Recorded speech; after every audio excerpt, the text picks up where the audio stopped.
The archive room on the council station was always quiet. It smelled like recycled air and old data pads. The walls were lined with storage units, from floor to ceiling, each one blinking. A soft blue light, one after another in a long and steady rhythm. Veth Carroll liked it here. He had worked in this room for over 40 years, and in all that time, very little had surprised him. He was a Saul Hurry, which meant he was tall, thin, and very patient. His kind were known for careful work. They did not rush. They did not guess. They checked things twice, sometimes 3 times, and they kept records of their records. Veth Carroll was considered excellent at his job, which was to maintain the behavioral and identity profiles of every known species that had contact with the Galactic Council. There were thousands of species in the catalog. Each one had a file. Each file was supposed to be complete. The human file was not complete. It had started 3 months ago with a small automated flag. A human named Owen Garrett had visited the council's secondary station on a planet called Murith 4. He had gone there to apply for a routine trade permit. These things happened every day. Thousands of beings passed through council stations every week. The process was simple: arrive, present, identification, be scanned, receive the permit, leave. Owen Garrett had arrived, presented his identification, received the permit, and left. All of that was recorded, but when the station's automated system ran its end-of-day check, it found something odd. The scan for Owen Garrett was missing. Not corrupted. Not incomplete. Just missing. As if the scanner had pointed at a wall instead of a person. Veth Carroll had read the flag and set it aside. Equipment failed sometimes. Staff made mistakes. He wrote a small note in the margin, filed it under minor technical anomaly, and moved on to other work. Then 6 weeks later, another flag came in. A human woman named Lena Marsh had passed through the Dravani checkpoint, which was one of the most secure transit points in the outer reaches of the council's territory. The checkpoint had 4 independent scanning arrays. It had 2 separate identity verification systems. It had a neural pattern reader that had been running without error for 11 continuous years. Every being that passed through the checkpoint was logged, recorded, and filed with complete accuracy. Lena Marsh had placed her identification card on the reader. She had walked through. The systems had run. A file had been created. But when the checkpoint officer reviewed the file the next morning, it had almost nothing in it. Her name was there, a confirmation that she had been present, a note that no unusual behavior had been observed. And that was all. The neural pattern data was gone. The biometric detail was gone. The secondary identification layer was gone. It was as if the system had taken a very long look at a human woman and then simply forgotten what it had seen. The checkpoint officer had also tried to write his own personal report of the encounter. He remembered she had brown hair. He thought. He was not sure. He remembered she had seemed calm. He could not recall whether she had smiled. He had stood in front of her for nearly 2 minutes during the check, and when he tried to describe her face in the report, he found he could not do it with any confidence. He filed a short note saying the equipment might need servicing. He did not connect it to anything larger. Veth Carroll connected it. He pulled every human transit record, filed in the past 10 years. It took him 4 days. When he was done, he had a list of 47 similar incidents, 47 times that a human had passed through a secure checkpoint or scanning station, and the resulting record had come back wrong. Not wrong in the way that suggested a broken machine. Wrong in a specific, consistent way. The records were thin. They had the outline of a person, but none of the texture. They looked complete at first glance. And then when you read them carefully, you realized there was almost nothing actually there. Veth Carroll sat with his list and thought about it for a long time. He was not the kind of being who jumped to conclusions. He did not like dramatic explanations. In his experience, the boring explanation was usually the right one. Equipment glitched. Staff got tired. Systems had edge cases. But 47 incidents in 10 years, all involving one species, all producing the same kind of thin and texture-free record was not a coincidence he could write off in a margin note. He composed a formal memo to the Council Security Directorate. He used precise language. He listed every incident. He included the dates, the locations, the names of the humans involved, and the specific details of what was missing from each file. He described the pattern as clearly as he could. The subject line of his memo said, "Something is wrong with how we process human data." He sent it. He went back to his quiet archive.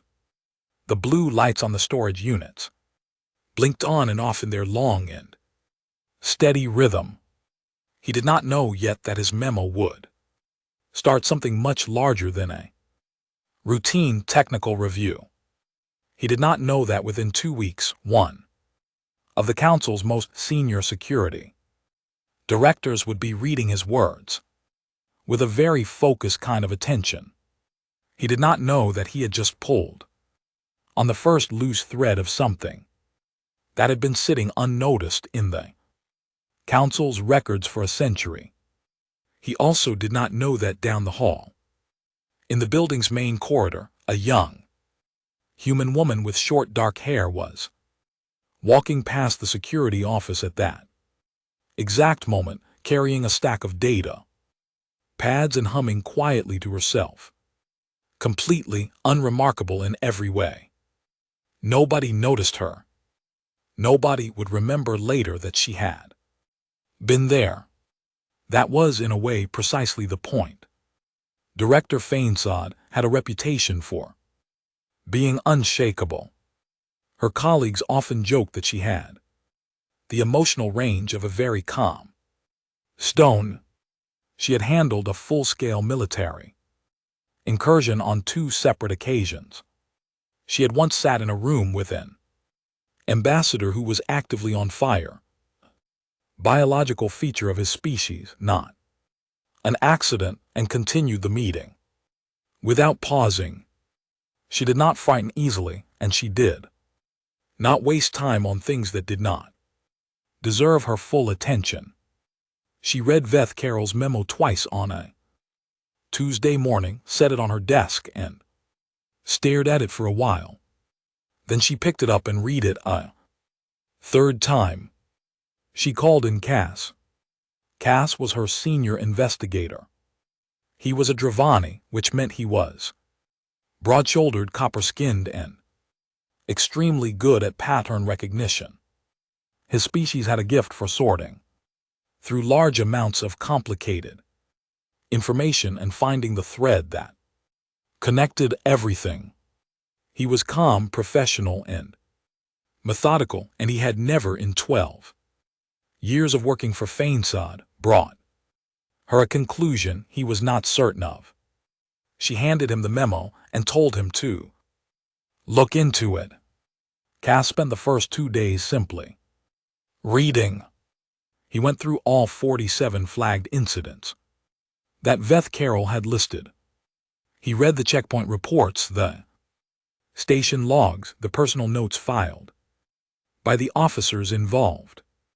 He noticed, as Veth Carroll had, that the records were consistently thin. He also noticed something that Veth Carroll had not quite put into words. The officers who had written those thin records did not seem to know that the records were thin. Each officer had filed their report with the same routine confidence they brought to any other report. None of them had noted that they felt uncertain, or that their memory was hazy, or that something had seemed off. They had simply written what they remembered, and what they remembered had turned out to be very little. On the third day, Cass started pulling the raw scanner data directly from the archive servers. He wanted to see the data at the moment it was captured before it had been processed and filed. The raw data was stored in a different part of the system, and it required a higher level of clearance to access, but Fainsod had given him full authorization. What he found in the raw data was interesting. At the moment of capture, human scans looked normal. They were full. They had all the layers a complete identity scan was supposed to have. The biometric data was there. The neural pattern layer was there. The secondary confirmation fields were there. At the exact second that the scanner ran, it had collected everything. The data then went into the processing system, where it was organized, formatted, and filed. By the time it came out the other side, as a finished record, most of the layers were gone. The processing system showed no errors. It had not crashed, skipped a step, or flagged anything unusual. It had simply processed a full human scan and produced a thin human record, the same way a very good press might take a thick piece of fruit and turn it into a flat, dry thing with very little left inside. Cass wrote this up in his notes, and then he noticed something about his notes. He had been working on this investigation for 6 days. He had read hundreds of documents. He had looked at raw data, processed files, personal reports, and technical logs. He had, by any reasonable measure, learned a great deal about the patterns in human transit data over the past decade. When he sat down to write a summary of what he had learned, he could not do it. Not because he lacked information, not because anything was classified. He simply found that when he tried to pull together a clear picture of what he knew about human behavioral patterns, the picture kept going soft. He could write individual facts. He could note specific incidents. But the overall shape of the thing, the sense of what humans were like as a subject of study, kept slipping away from him the moment he tried to pin it down in words. He sat with this for an hour. Then he called Fainsod and told her what he had found, including the part about his notes. She authorized a full investigation. She assembled a team of 12. She chose people from 4 different species because she did not want everyone on the team thinking in the same way.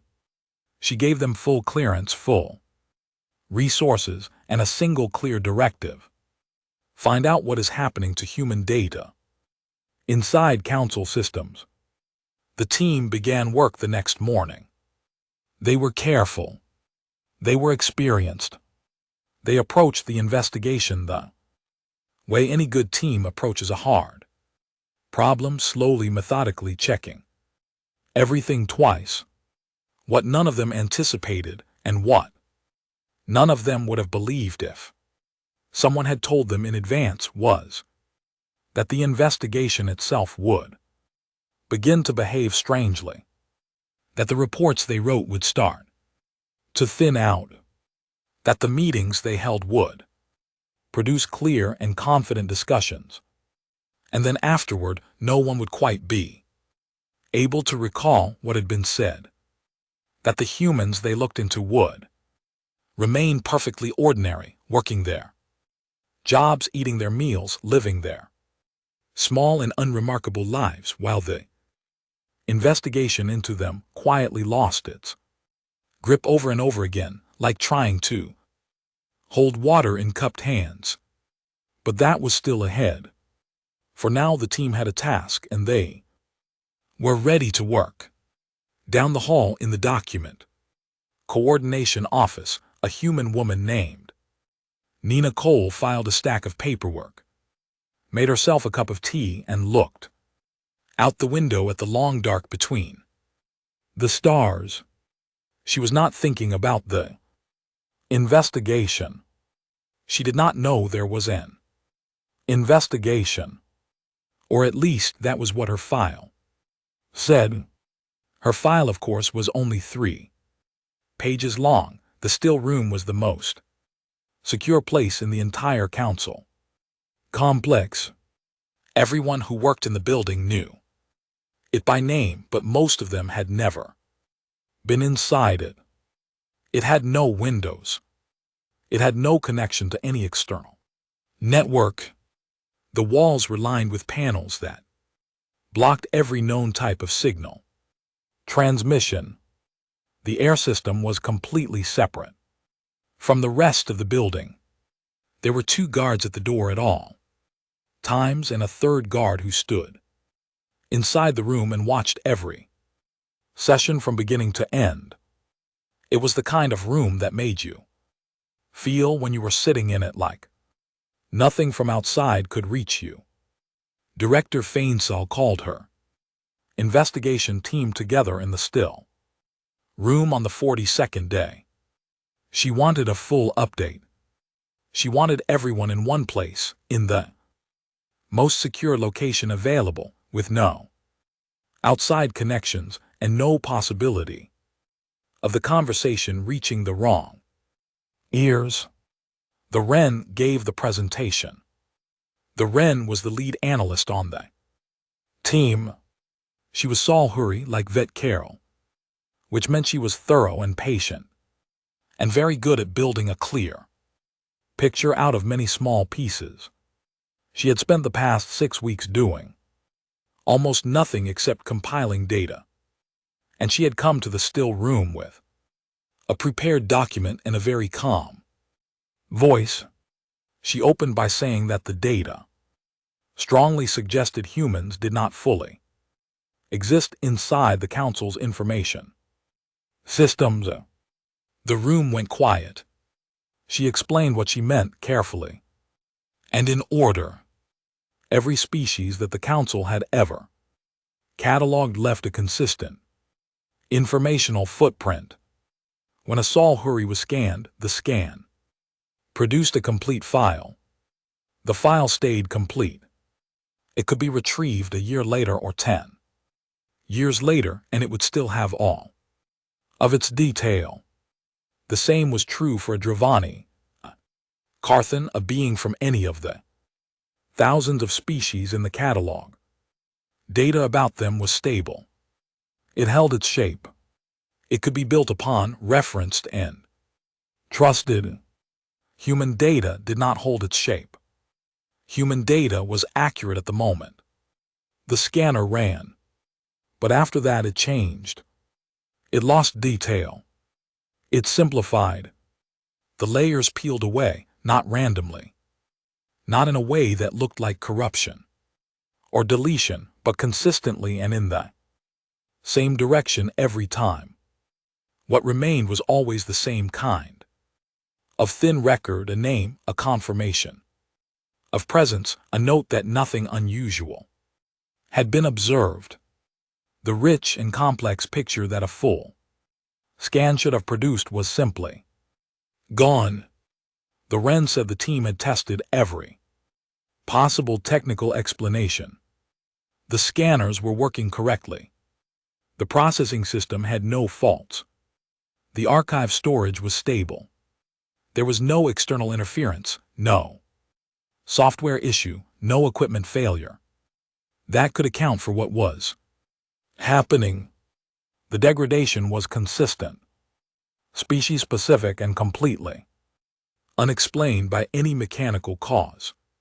Someone at the table asked the obvious question: were the humans doing this deliberately? The Wren said she did not know. She said the effect appeared to operate at a level that was not under conscious control. It happened with humans who had no connection to each other, humans from different backgrounds and different parts of the galaxy, humans who had no reason to coordinate their behavior and no apparent awareness that they were producing any unusual effect at all. Owen Garrett, who had first flagged the investigation, was a small-time trader who spent most of his time arguing with customs officials over import fees. Lena Marsh ran a supply depot on a cold and boring planet at the edge of known space. Neither of them had any profile that suggested they were anything other than what they appeared to be. And yet both of them had passed through secure checkpoints and left records that looked on close inspection like very careful sketches of a person rather than a full picture. The Wren then said she had one more thing to share. She put up the footage. It was from a security camera in the corridor outside the still room. The footage was from 2 days earlier, during one of the team's earlier sessions. The timestamp showed that the team had been inside the room for 3 hours when the door opened and a young woman walked past in the corridor outside. She was perhaps in her mid-20s. She had short dark hair. She was carrying a stack of data pads. She was not looking at the still room door. She was not looking at anything in particular. She walked past, turned the corner at the end of the corridor, and was gone. The Wren asked the team if anyone remembered seeing her. No one did. The Wren had only found the footage because she had been reviewing security logs for a different reason and had noticed the timestamp. She had not been looking for it. If she had not happened to glance at that particular log at that particular moment, she would never have found it at all. The woman's name was Nina Cole. She worked in the document coordination office on the same floor. She had been employed by the council for 4 years. Her employment record noted that she was efficient, reliable, and got along well with her colleagues. The Wren had requested Nina Cole's full personnel file. It was 3 pages long. Every other council employee had a file of at least 40 pages. Many had files that ran to 100 pages or more. Personnel files were supposed to contain identification records, employment history, skills assessments, performance reviews, security clearances, and a full biometric profile. Nina Cole's file contained her name, her job title, her start date, and a single performance note that said her work was satisfactory. There was nothing wrong with the file. Technically, the system showed it as complete. No error flags. No missing fields. Just a file that somehow held almost no information about the person it was supposed to describe. The room was very quiet when the Wren finished. Outside, through the walls and the signal dampening panels and the corridor and the several floors and offices of the council complex, Nina Cole was sitting at her desk. She was completing a routine filing task. She was listening to soft music through a small speaker on her desk. She was completely ordinary in every visible way. She did not know she had been seen on that footage. She did not know her file had been pulled, or perhaps she simply did not register as the kind of person anyone would remember to polite message to the Document Coordination Office on a Wednesday morning asking if Nina Cole would be available for a routine staff review. These reviews happen now and then. They were not unusual. The message was worded to sound like a small administrative matter, the kind of thing that every employee went through at some point and that most people forgot about within a week. Nina Cole replied that she was free that afternoon. She arrived 5 minutes early. She sat down across from Director Feinsal in a plain meeting room on the third floor, which was the room Feinsal had chosen because it had 3 independent recording systems built into the walls and ceiling, all of which she had confirmed were working correctly. That morning, she had also brought a secondary analyst named Dory, a quiet Carthan female who was known for taking extremely detailed notes, and placed her at a small table to the side. Nina Cole looked around the room once. When she came in, the way anyone might glance around an unfamiliar space. Then she sat down and folded her hands on the table and waited. She was not nervous. She did not seem anxious or alert or in any way aware that the room had been specifically prepared for this meeting. She simply looked like a person who had come to a routine meeting and expected it to be routine. Feinsal had prepared 14 questions. She had written them out the night before in order and reviewed them that morning. She knew them well. She began. The first question was simple. Could Nina describe her general responsibilities in the Document Coordination Office? Nina answered clearly and without hesitation. She mentioned the types of documents she processed, the team she worked with, the filing system she used.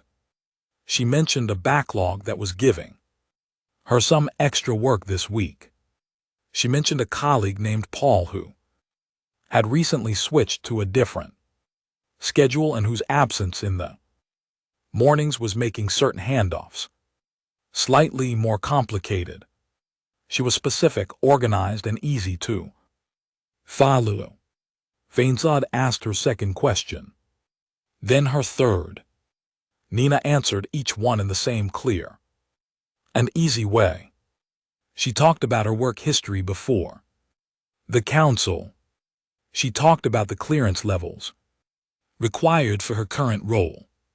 She described a project she had helped complete 6 months ago involving the reorganization of a large batch of archive transit records, a project that had taken 3 months and had apparently been considered a success. Dory wrote everything down. The 3 recording systems recorded everything. The meeting proceeded in a completely normal way. At the 40-minute mark, Feinsal checked her notes and realized she had only asked 6 questions. She sat with this for a moment. She had a clear memory of the meeting. She remembered Nina's answers. She remembered the conversation flowing easily and covering a lot of ground. She remembered feeling that the interview was going well and that she was getting useful information. But she had only 6 sets of notes, and her 14 prepared questions had only 6 of them crossed off. She looked at Dory. Dory looked back at her with an expression that was not quite confusion, and not quite alarm, but something in between. Dory's notes also recorded 6 questions and 6 answers. The session had lasted 40 minutes. 6 questions had been asked and answered. The remaining time was not missing in any obvious way. There was no gap she could point to and say something happened here. It was simply that 40 minutes had passed, and only 6 questions worth of conversation existed to account for it. She thanked Nina Cole for her time. Nina smiled, said it was no trouble, and left. Fainsod sat in the empty meeting room for a while. Then she checked the 3 recording systems. All 3 showed 40 minutes of footage. In all 3, Director Fainsod asked 6 questions. Nina Cole answered 6 questions. The conversation was clear, professional, and entirely unremarkable. There was no static, no jump in the footage, no sign that anything had been removed or altered. It was just a 40-minute interview in which 6 questions had been asked, and the rest of the time existed as a kind of comfortable and unrecorded nothing. Fainsod called Cass. She told him what had happened. She told him about the 6 questions and the 40 minutes and the 3 recording systems that all showed the same thing. She told him that she had been in the room and had felt entirely alert and present throughout and still could not account for where the time had gone. Cass listened. When she was done, he was quiet for a moment. Then he said he had been thinking about the evolutionary records. He said that every species in the Council's catalog had a core identity that went back to their earliest history. Every species was, at its foundation, built for something. The Salhari had been builders, which was why they were still good at patient and careful construction. The Dravani had been communicators, which was why they still had the best pattern recognition in the Council. The Carthan had been territorial defenders, which was why they were still some of the most reliable security personnel available. Each species carried its origin in its bones. Humans, Cass said, had been hunters, not in the simple sense, not just creatures that chased and killed other creatures for food. Hunters in a deeper sense. Hunters who had survived by becoming very, very good at moving through an environment without the environment, noticing them without the other creatures in the space, registering them fully, without leaving the kind of clear and detailed impression that would allow something else to track them, remember them, prepare for them. They had not developed this as a skill. They had not trained it. It was older than training. It was written into them at the same level as the shape of their hands and the rhythm of their hearts. They moved through the world, and the world simply did not hold a complete picture of them. It never had. It had been a survival advantage for a very long time in a very different kind of world. It still worked. It worked on scanners. It worked on recording systems. It worked on the minds of experienced investigators sitting in carefully prepared rooms. It was not a weapon. It was not a choice. It was simply what they were. Fainsod listened to all of this. When Cass finished, she looked out the window of her office at the Council complex spread out below her, all its halls and chambers and offices, and hundreds of beings going about their work. She asked how many humans were currently employed in the complex. Cass told her it was 412, but the final report was assigned to Thurin. This was not a surprise. Thurin was the best analyst on the team. She was careful, methodical, and known for writing reports that held up under review. If anyone could take everything the investigation had found and turn it into a clear and lasting document, it was. Sir. She began writing on the 58th day. She worked slowly and carefully. She went back through every piece of evidence. She reread the case files, the raw skin data, the interview notes, the footage from the still room corridor. She pulled the personnel records of Owen, Garrett, Lena Marsh, Nina Cole, and 11 other humans whose cases had been part of the investigation. She organized everything into sections. She made sure each section connected to the next. She wrote clearly and in simple terms, because she knew a report like this needed to be understood by people who had not spent 6 weeks living inside the data.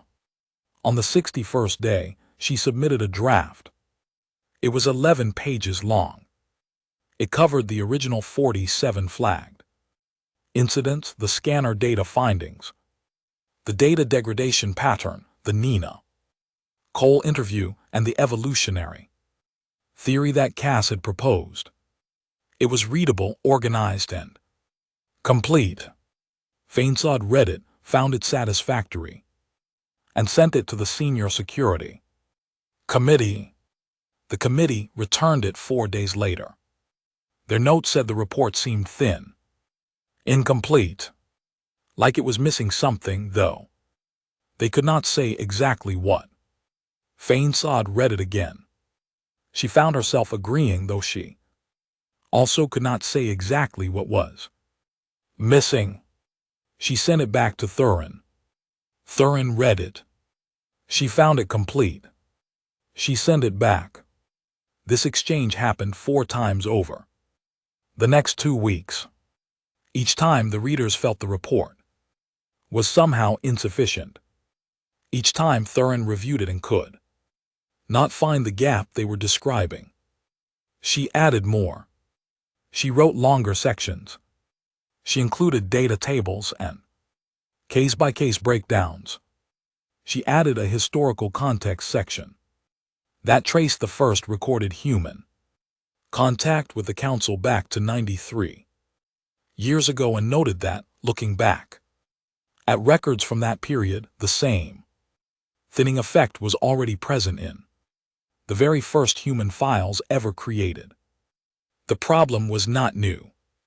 It had been there from the beginning, quiet and unnoticed, filed away in a catalog that no one had ever thought to cross-reference. On the 79th day, she submitted a version that was 63 pages long. The committee read it and said it still seemed incomplete. Vethcarol, who had started everything and had been following the investigation closely from his quiet archive, asked to read the 63-page version. He read it in one sitting. Then he called Thurin. He told her he thought he understood what was happening. He said that the report was behaving like its subject. Every document the team produced about humans started out full and clear, and then over time or over readings, it lost its fine detail. It kept the general shape of the argument but shed the texture that made it feel urgent and real. The readers who found it incomplete were not wrong. They were experiencing exactly what every scanner and recording system and checkpoint officer had experienced. They were reading a human document, a document about humans that had quietly become in its behavior a little bit human itself. Thurin was silent for a moment. She said, "So the report cannot warn people." "Not in a lasting way." Vethcarol said, "It can warn them. The warning is there. But it will not stay sharp. It will soften. By the time someone important reads it and has time to think about what it means and decide to act, the details will have blurred and it will feel less urgent than it did And the next person who reads it will feel the same way. And the person after that. He paused. He said, there are currently over 400 humans working in this complex. 3 of them have routine access to the still room. One of them has been working here for 12 years. Thurin asked, should we be afraid? Vethkirl thought about it. He was not a being who gave fast answers to serious questions. He said, the humans have been among us for a century. They have had this quality for all of that time. They walk through our most secure rooms. They handle our most sensitive information. They attend our most private meetings. In 100 years, there is not a single confirmed case of a human using any of this for harm. He said, I think they know what they are. I think they have always known. And I think they have chosen for 100 years to simply live their lives, to do their work, to be ordinary because ordinary is what they want to be. He said, that is either very comforting or very frightening, and I cannot decide which. Thurin filed the final report. It was logged, archived, and given an annual review flag so that someone would check on it every year and confirm it was still in the system. 2 years passed. A junior archivist named Pete was doing a routine data audit when he came across the file. He opened it. He read the title, which was long and official sounding. He skimmed the first few pages. He noted in his audit log that the file seemed thin.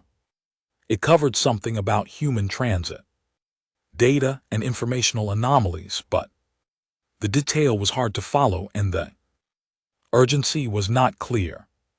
He added a short recommendation that a more thorough follow-up investigation might be useful at some point when resources allowed. He closed the file and moved on to the next one. Down the hall in the document coordination office, Nina Cole poured herself a cup of tea. She had been working at the council for 6 years now. She liked her job. She liked the long, quiet stretches of the morning when the hallways were empty and the work was simple and steady. She liked watching the stars through the window when the light was right. She picked up her tea and looked out at the dark. She smiled at nothing in particular. Nobody was watching. Nobody would remember later that she had been there at all. And somewhere in the archive, in a file that was 63 pages long and felt somehow like less, the truth about her sat quietly, growing a little softer every year, waiting for the day someone would finally look closely enough to see it clearly. That day, as far as anyone could tell, had not yet come.